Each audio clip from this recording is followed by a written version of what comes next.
What's up, Mystic Manifesting family? Nick with Mystic Manifesting here. In today's topic, we're going to talk about self concept and the truth to self concept. Now, I always say that you can't underestimate self concept. I've had my ups and downs in the SP journey and manifesting in general. I bring up the SP topic because it seems like that's what everybody wants to talk about, but it's everything in life.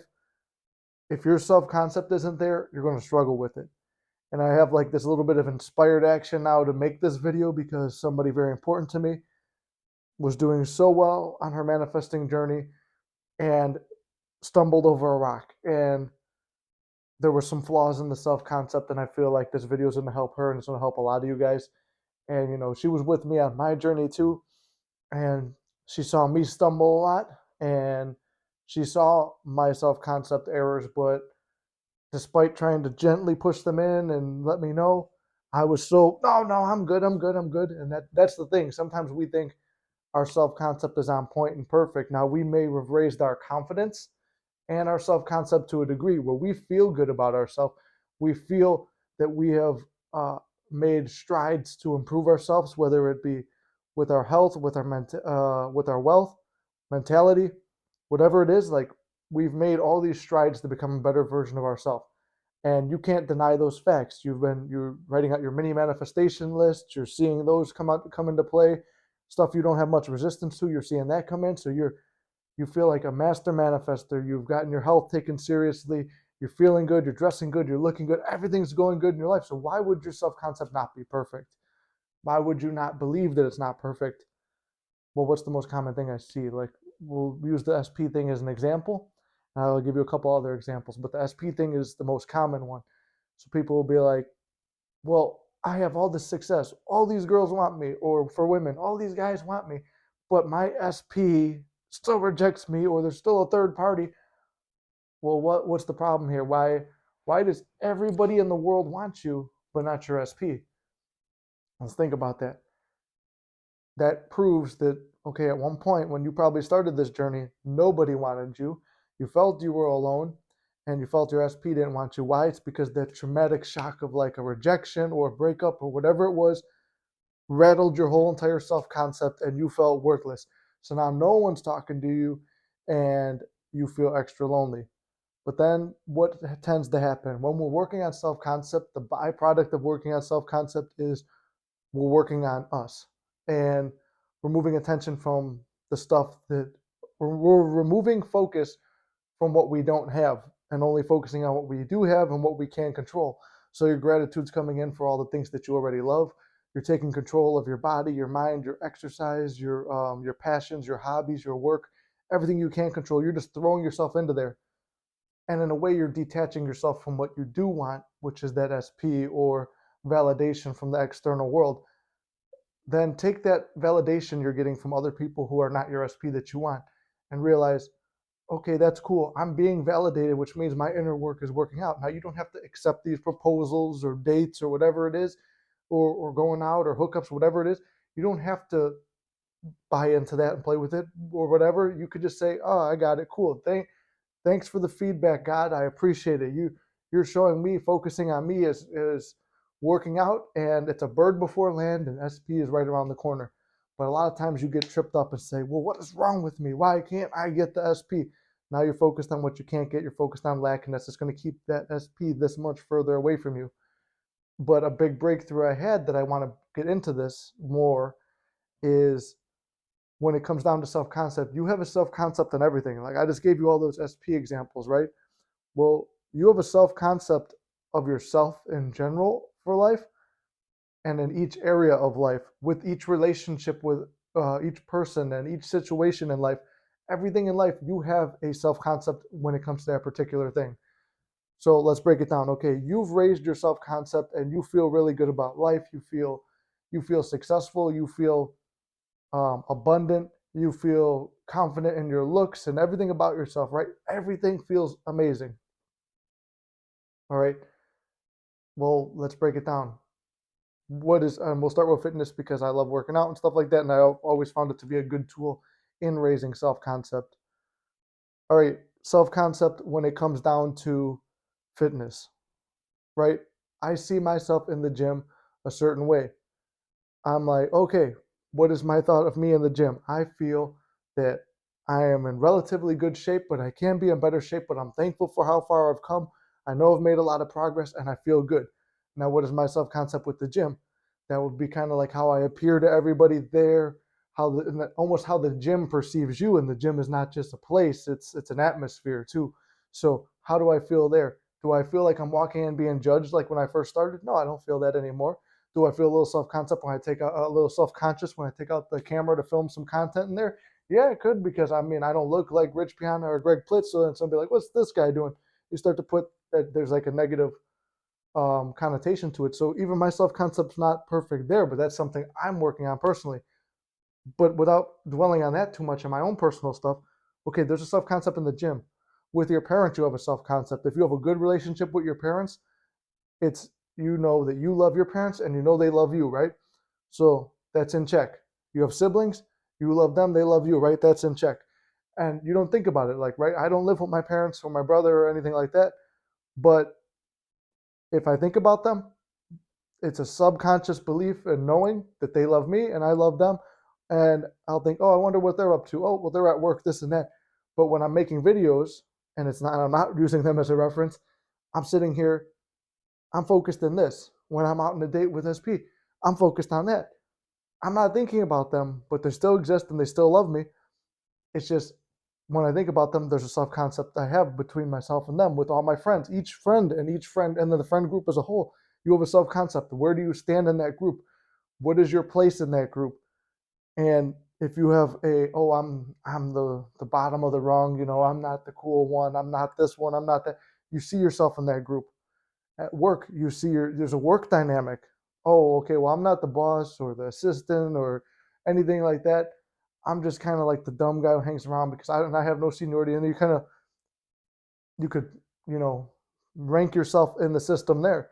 But you want to have such a positive mindset. You don't pay attention to where the world ranks you. You put yourself somewhere. So that's your self concept there. And then it's the same thing with SP. And now this is the most important part because this is what sparked the entire conversation of the self concept. If I were to tell you, and this is an example I gave to a client the other day, when I asked him, and he's someone who has a very high self concept, and it's like very confident, but not cocky, humble, but knowing where he stands in the world and knowing that he is capable of great things. I've seen his self concept skyrocket from our time working together, and I'm very proud of him. So when I ask him, what is your self concept? How do you see yourself in the world? I'm a badass. I'm a money making machine. I'm in great shape. I'm this, I'm that. And he's got a great self concept. But then I caught him off guard, I think, with this one when I said, cool, great. What's your SP think of you? But then there's a pause for a second. And he waited. And he's like, well, she thinks this. And it's almost like he hadn't, maybe I didn't catch him off guard in the terms of he doesn't know what she thinks of him, but it's a question you really don't think about. So if I asked you, like, what do your parents think about you? What does your brother think about you? What do your friends think about you? I'll ask you the same. What does SP think about you? Why? Because if everyone's you pushed out, whatever you're assuming they think about you is what they think and feel about you. So once I got him into that state, he's like, well, she thinks this and this and this, and there's a positive things. I'm like, good. Now make those where you could answer that as quickly as you can when I ask it's about you. Sorry, I fumbled that. When I ask you what SP thinks about you, you should be able to answer it as confidently and calmly and assertively as you can when it's about asking asking you about yourself. I'm not going to try it a third time. But the point is, if I ask you about you and you rattle off all these amazing things, but I ask you what SP thinks about you, and you have to hesitate or think about it or try to formulate an answer, that's fine if it's the first time you've heard it.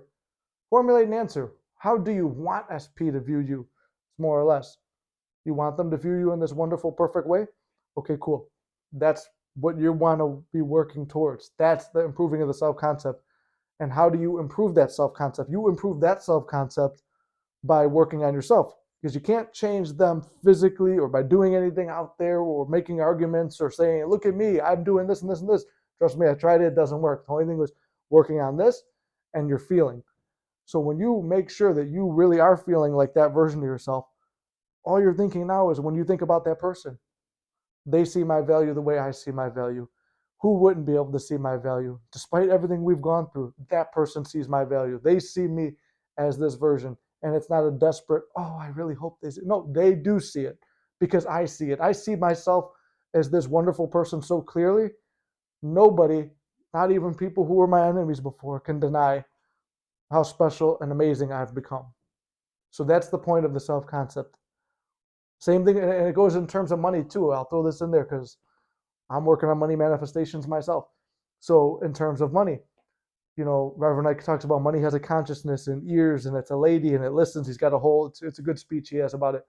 But what is your self concept of money? Okay, I'm a hard worker. I'm capable of earning a lot of money. This and that, and you've got good money mentality where it's like, I know I can earn money. I know I'm a hard worker. I know I'm a valuable employee. I know I'm a valuable businessman. All this stuff. Okay, cool. How does money perceive you? Does money feel welcome in your presence? Or are you, every time money comes around, you get a little bit of money? The other day I was rejoicing, and it's going to be a little success story about getting $2. I felt like I won the lottery off $2. $2 is half of my order at fucking Dunkin', but it's something that feels good. That money, I didn't expect that. That was amazing. I didn't expect that, but I am expecting it in a way because I've got it where my channels are open. I thought about that story in The Secret where the guy's like, "Oh, I always receive instead of I always receive bills," but then he changed it to I always receive checks. He started receiving checks. I received $2 in the mail. That's fucking insane. I've never received money in the mail, and it was cash. So that was a pretty cool thing, and that will be up in the Discord, that story. But man, that was like, okay, I opened the receptors to that. So you have to be open to SP feeling that way. The more you focus and energize and realize, or the more you realize and energize the fact of, well, we went through this, so she has to feel this way, or he has to feel this way, and then they could do this, and then they could do that, and then they could realize I'm in good shape, or they have to unblock me first to realize. I'll let you know, I was blocked the entire time I was on my fitness journey, fucking killing it, and then thinking, oh, SP's gonna say I look amazing, and see these photos. Never seen any fucking thing I posted, never seen any of the things I was working on until we wind up running into each other again and go through our whole series of events and start hanging out. Then guess what? The stuff I was affirming that she would be saying through looking at my messages turned out even better, said them to my fucking face. So this is what I'm trying to tell you is it's going to happen. Things are going to work out in your favor, but you have to allow them in. Your self-concept is being so calm, cool, and collected and welcoming to other people giving you praise and feeling that you're and letting yourself be open to praise and admiration, but in a humble, confident way where it's like, so often people want to give us a gift, or they want to be nice to us or give us some money or thank us for something. And no, it's like, I don't need that. No, accept it in a nice, humble way. Not like, thanks, yeah, see ya. We've talked about it before, how to accept things and stuff like that. But realize you're worthy of it. Be always thankful, courteous, and loving and grateful for the opportunities and things and people that you receive into your life, and know that everything's working out in your favor, and you guys can't fuck this up. At the end of the day, your self-concept is how you view yourself, allowing the rest of the world to view you and feel you that way, and making sure that you see other people, events, and circumstances as seeing you the same way you see yourself. So I hope that makes sense. If there's any questions, let me know. I was trying and keep that one short, but you guys know me. I like to talk. I like to ramble. I like to give a lot of examples and list off like this. I noticed that when I was going through videos the other day, but hey, that's my thing. Maybe make a t-shirt like that, right? Counting my fingers. Anyway, I love you guys. You guys can't fuck this up. It's all working out in your favor. Stay confident, stay humble, stay loving, and be grateful for what you have now, and be receptive to receiving more. Love you guys. See you in the next one.